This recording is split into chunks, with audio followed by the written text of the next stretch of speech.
Aku ingin mencintaimu dengan sederhana, dengan kata yang tak sempat diucapkan kayu kepada api yang menjadikannya api. Aku ingin mencintaimu dengan sederhana, dengan isyarat yang tak sempat disampaikan awan kepada hujan yang menjadikannya tiada. Itulah sepenggal puisi berjudul Aku Ingin, karya Sapardi Djoko Damono atau dikenal dengan singkatan SDD. Kepiawaian pria kelahiran Solo 20 Maret 1940 ini memang tak diragukan lagi. Sajak dan puisinya mampu menenggelamkan pembacanya ke dalam dimensi yang ia ciptakan. Sapardi juga dipandang sebagai pelopor gaya puisi modern. Setelah sebelumnya, puisi Indonesia banyak didominasi suara lantang dan nuansa nasionalistik. Ia datang membawa nafas baru, puisi yang tenang, sederhana, namun kaya makna. Melalui karya-karyanya, Sapardi memperlihatkan bahwa tidak perlu bersuara keras untuk menjadi kuat. Kelembutan justru dapat menjadi bentuk kekuatan itu sendiri. Kecintaannya terhadap sastra telah mengalir dalam nadinya. Saat kuliah, ia memilih jurusan sastra Inggris di Universitas Gadjah Mada, Yogyakarta. Pada 1989, Sapardi memperoleh gelar Doktor Ilmu Sastra dengan disertasi berjudul Novel Jawa tahun 1950-an, Telaah Fungsi, Isi, dan Struktur. Pengabdiannya pada dunia sastra berlanjut ketika ia diangkat sebagai guru besar di Fakultas Sastra Universitas Indonesia pada 1995. Tak hanya berkecimpung dalam lingkup akademik, karya puisi SDD selalu dinanti masyarakat luas. Hal ini terbukti dari surat pembaca Kompas yang menanyakan di mana tempat mendapatkan kumpulan sajak Sapardi. Tulisan-tulisannya pun sering kita temui dalam harian Kompas. Contohnya ketika ia menceritakan pengalamannya saat akan memulai studinya di University of Hawaii pada 1970-an. Hingga kini karya-karya Sapardi telah dikemas dalam puluhan buku seperti Yang Fana Adalah Waktu, Hujan Bulan Juni, dan Melipat Jarak.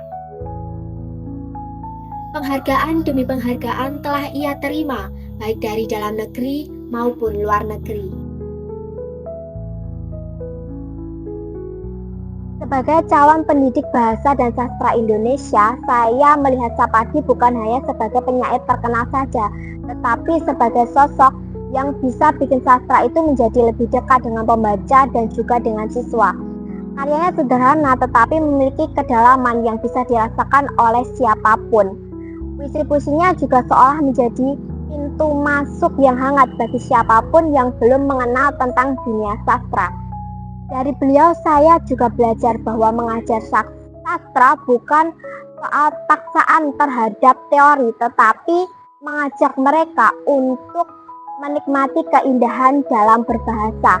Lewat puisinya saya juga akan mengenalkan sastra sebagai ruang refleksi untuk menemukan dirinya sendiri. Pada masa-masa terakhirnya, Sapardi masih aktif mengikuti perkembangan dunia sastra. Ia kerap menghadiri diskusi, bedah buku, serta memberikan pengantar untuk karya-karya penulis muda. Kehadirannya dalam berbagai forum itu sering menjadi ruang belajar yang hangat, karena ia lebih suka mendengarkan sebelum memberi komentar yang biasanya pendek, jernih, dan presisi seperti puisinya. Raga yang menua membuat Sapardi kerap bolak-balik ke rumah sakit, seperti terlihat dari unggahannya di media sosial pada 13 Februari dan 3 Juni 2020. Meski begitu, SDD tetap bersemangat menyelesaikan bukunya yang berjudul Minuman Keras.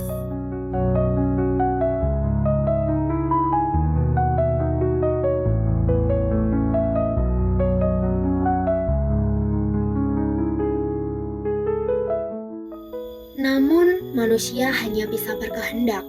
Pada 19 Juli 2020, pukul 9:17 waktu Indonesia Barat, Sapardi dipanggil Yang Maha Kuasa karena penyakit yang dideritanya. Ia meninggal di EK Hospital BSD, Tangerang Selatan.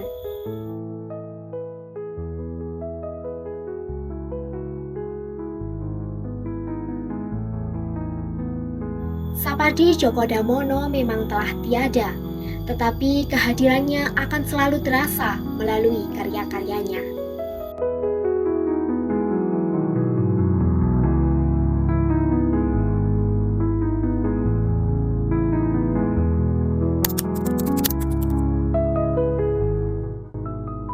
Sebagai penggemar Sapardi Djoko Damono, saya sangat mengapresiasi, sangat dan terinspirasi sama Sapardi ya. Kenapa? Karena ketika membaca karya-karyanya, puisi-puisinya itu seperti ada bisikan-bisikan kecil dalam telinga saya. Seperti halnya ketika kita membaca sajak-sajak beliau ya. Terutama ketika saya membaca karyanya yang berjudul Aku Ingin. Sebetulnya Aku Ingin Mencintaimu Dengan Sederhana. Di situ sangat menunjukkan bahwa Sapardi itu sosok yang memunculkan, yang mengeksplor tentang ketenangan dalam karya-karyanya, kesejukan dalam sajak-sajaknya, dan sebagainya. Oleh karena itu, Sapardi ini sangat menjadi tokoh nasional, yang sastrawan nasional, yang menurut saya adalah tokoh yang patut untuk ditiru. Dan sepertinya kita mampu untuk menciptakan Sapardi-Sapardi yang baru melalui pendidikan-pendidikan yang baik dan bagus, supaya Sapardi ini tetap langgeng namanya, tetap berjaya, dan karya-karyanya bisa kita kaji sampai akhir nanti. Sebagai mahasiswa pendidikan bahasa dan sastra Indonesia, saya dulu merasa bahwa puisi itu ribetlah, sulit dipahami lah.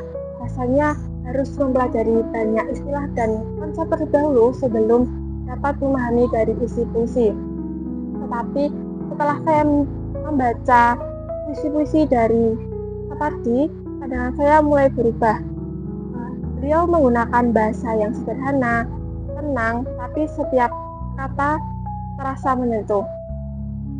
Dari sinilah saya belajar bahwa puisi bukan hanya tentang seberapa rumit kata-katanya, tapi tentang perasaan yang terlampaukan.